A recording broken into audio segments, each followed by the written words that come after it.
espectáculo de magia, algo que se lleve la razón.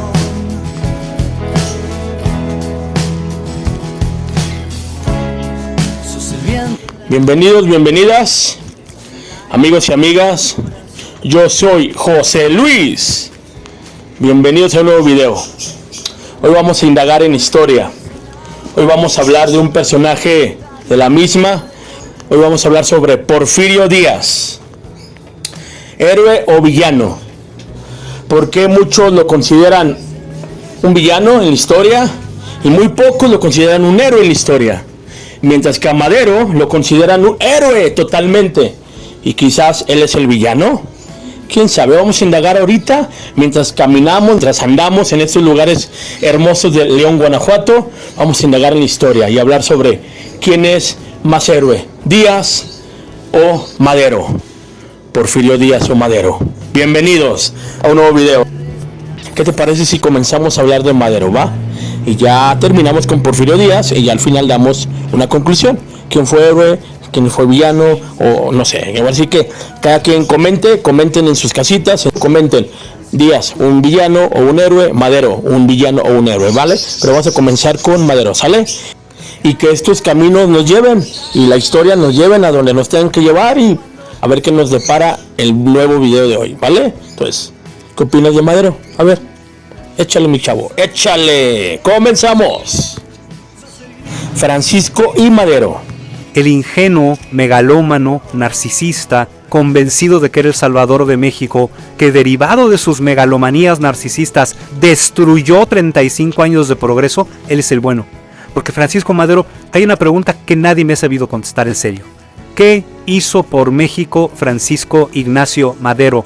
Bueno, aunque muchos libros de historia, inclusive los libros de texto de primaria, secundaria, dicen que hizo mucho por México.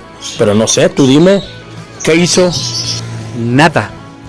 Se la pasó más tiempo en Estados Unidos y en Europa que en México, estudiando espiritismo y homeopatía y esas cosas, y de pronto se sintió que era el salvador de México, su gobierno era corrupto, metió a todos sus hermanos al gobierno, era una robadera de primera y no hizo por México absolutamente nada.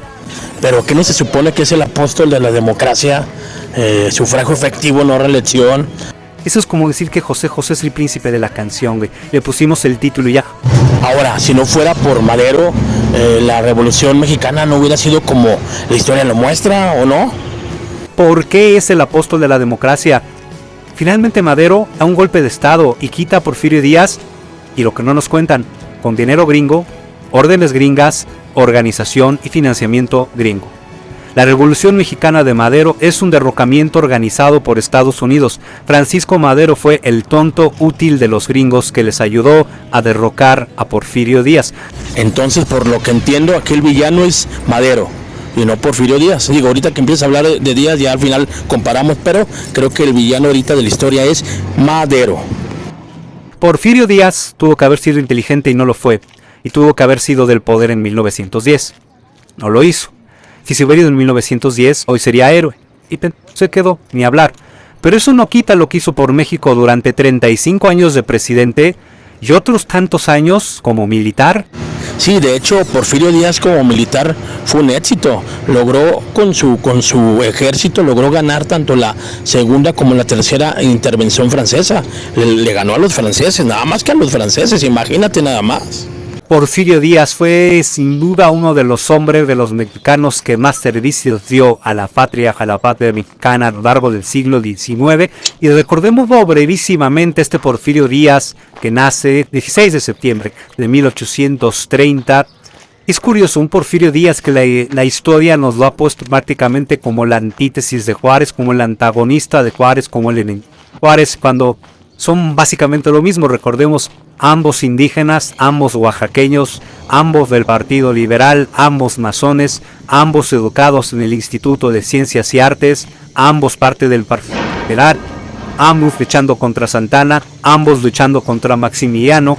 De hecho, es Porfirio Díaz el que vino de derrotar al imperio de Maximiliano en la batalla del 2 de abril, en la que son expulsadas las últimas tropas francesas. ¿Qué es lo que dije anteriormente, no? Porfirio Díaz como estratega militar era excelente, digo, al ver ganado a los franceses.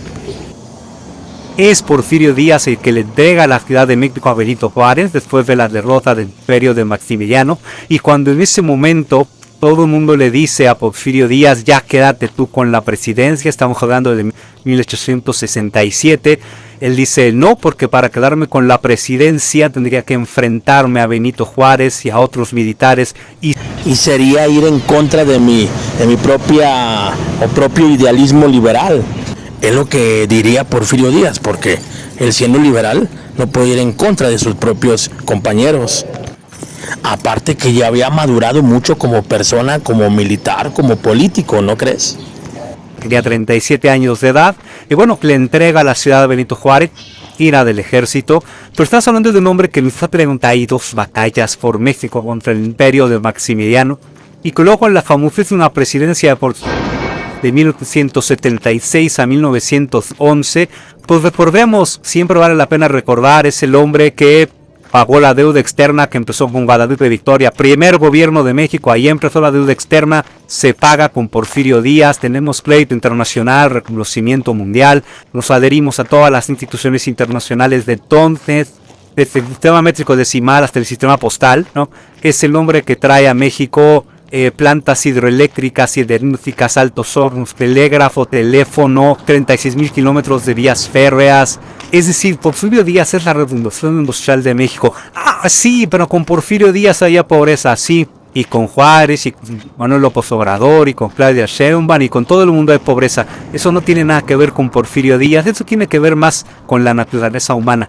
Estamos hablando del hombre que le puso fin a 66 años de en México, porque en México estamos desde 1810, mexicanos contra mexicanos, hasta 1876, que toma el poder don Porfirio. Claro que Porfiriato tiene un lado oscuro, mismo tiene un lado oscuro, igual que el comunismo, porque la revolución industrial tiene un lado oscuro, por supuesto que sí. Y bueno, había muchos conflictos derivados de la Primera Guerra Mundial. En México tuvimos una revolución. Es muy simplista y muy de segundo de secundaria quedarte con decir en tiempos de Porfirio Díaz hubo justicia o pobreza, o esa barrabasada que tan se dice hoy en día, es que Porfirio Díaz estaba del lado de los ricos. No, Porfirio Díaz es un hombre que sabe que hay que generar prosperidad, y para eso pues hay que tener empresa, hay que tener inversiones, hay que tener capitales y todo lo demás que desde luego los comunistas no entienden.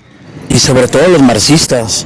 Pero ni habla. Porfirio Díaz, uno de los hombres que más servicios le prestó a la patria mexicana, no solamente en sus más de 30 años en la presidencia, sino antes, como el gran combatiente del Partido Liberal, aliado de Benito Juárez, que siempre fue.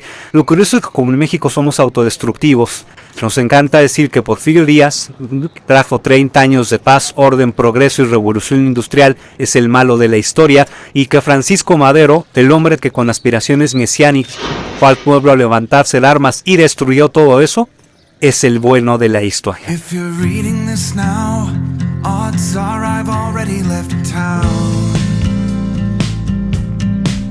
A few cities in between the new skyline where I'm looking down. A few empties on the floor and a note on the door of your house. En pocas palabras, Madero es el villano de la historia, Porfirio Díaz es el héroe de la historia, aunque muchos historiadores y los libros de historia no lo muestran tal cual, así es la realidad. Pero en fin,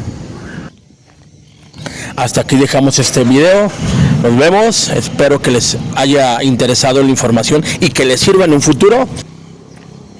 Y ya saben que yo soy José Luis y nos vemos la próxima. ¡Vámonos!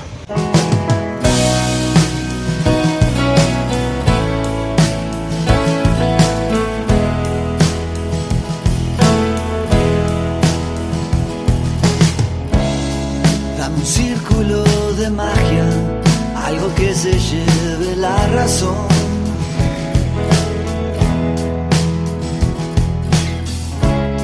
Sos el viento en las mañanas, sos el aire de mi corazón.